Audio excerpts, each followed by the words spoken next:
I didn't install the cameras because I was scared. I installed them because the house felt too quiet. You know, that kind of quiet. The kind that makes every small sound feel louder than it should be. I moved into the house in early March. Suburban neighborhood, single story, small backyard. The kind of place you'd expect a normal life to happen in. Nothing dramatic, no history, no weird stories from the realtor. Just quiet. The first week was fine. Boxes everywhere, unpacking, trying to remember which light switch did what. At night, though, the silence felt heavier.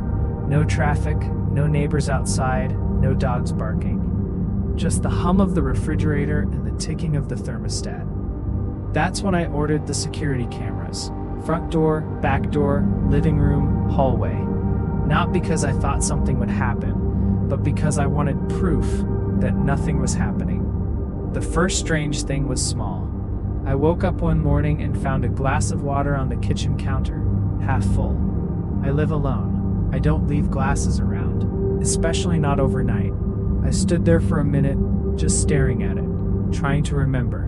Maybe I poured it before bed, maybe I changed my mind, maybe I was more tired than I thought.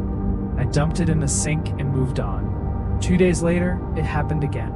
Same glass, same spot, half full. That's when I checked the footage. 2:13 a.m. I watched myself walk into the kitchen. Slow steps, barefoot. I filled the glass, stood there, didn't drink it. Just stood there for almost 2 minutes.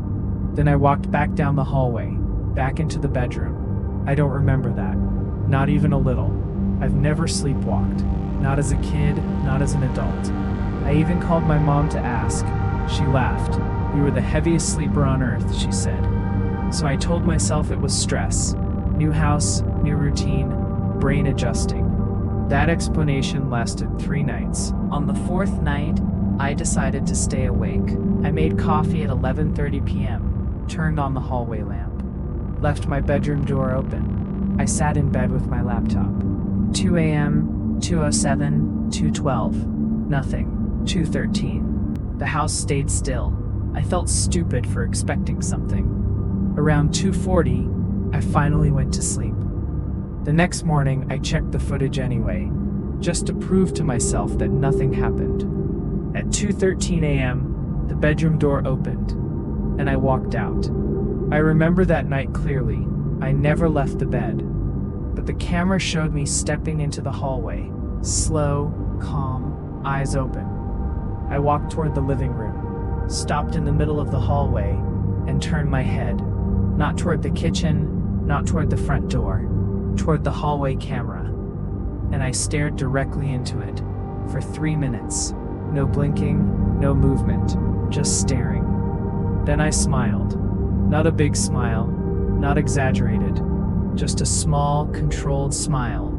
And then I walked back into the bedroom. The timestamp never glitched, the footage never cut. It was continuous, clean, real. I watched it 5 times, trying to find something off. A distortion, a reflection, anything. There was nothing. That's when something else started to bother me. When I stared at the camera, my posture looked wrong. Subtle, but wrong. Like my shoulders were slightly higher, too stiff. Like someone pretending to stand like me. I know how that sounds. I didn't say it out loud. I didn't even let myself think it fully. But it was there, that thought. The next night, I didn't try to stay awake. I didn't drink coffee. I didn't check the locks 5 times. I just went to bed like normal. If I was sleepwalking, I wanted to see it again. Morning came, I checked the footage. 2:13 a.m., bedroom door opens. I step into the hallway. But this time, I don't go to the kitchen. I don't stop in the hallway. I walk straight to the front door, and I unlock it. I stand there with my hand on the knob for 1 full minute. Then I lock it again and go back to bed. I checked the front door. The deadbolt was locked, chain still in place. Everything normal, except now I couldn't stop thinking about one detail. The cameras record sound. Very faint, but they do. So I turned the volume up. At 2:13 a.m., when I was standing at the door, there was a sound.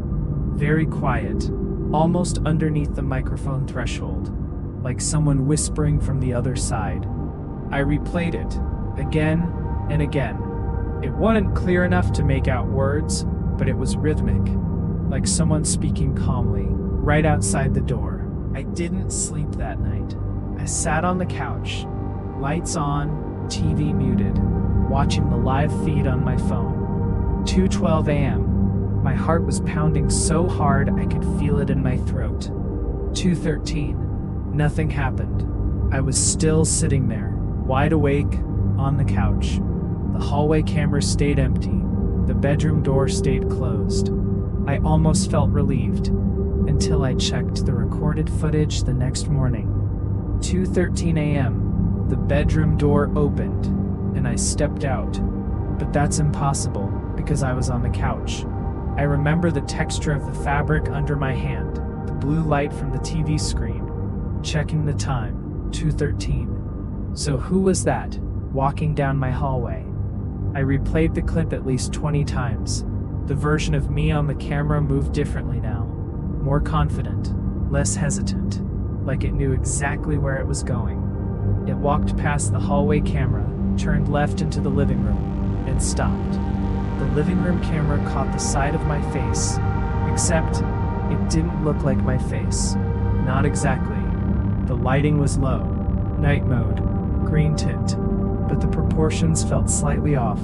The smile was wider this time. It stood there for a full minute, looking toward the couch, looking at the exact spot where I had been sitting. Then it tilted its head, slowly, almost curious, and walked back down the hallway. The bedroom door closed. At 2:16 a.m., the timestamp never skipped. No glitch, no distortion. Just me, or something wearing me. That afternoon, I placed a chair in the hallway, right in front of the camera. If I walked out at 2:13, I'd have to move it. There would be proof. That night, I locked the bedroom door from the inside, pushed a dresser slightly against it. Morning came. The dresser hadn't moved. The door was still locked. The chair was still in the hallway, exactly where I left it. I checked the footage. 2:13 a.m. The hallway camera flickered once, and then I was already standing there, on the other side of the chair, facing the camera. I didn't move for 4 minutes. Then I raised my hand and waved. Not at the camera, past it, towards something behind it. I checked the living room camera. Behind me, there was a shadow, taller than me, standing near the front door, and it didn't move. It's 2:12 a.m. right now. I can hear footsteps in the hallway. Slow, measured, the handle just moved. And now, 3 knocks. Soft, controlled, exactly 3. And tomorrow, the camera will show me, standing on the other side, smiling.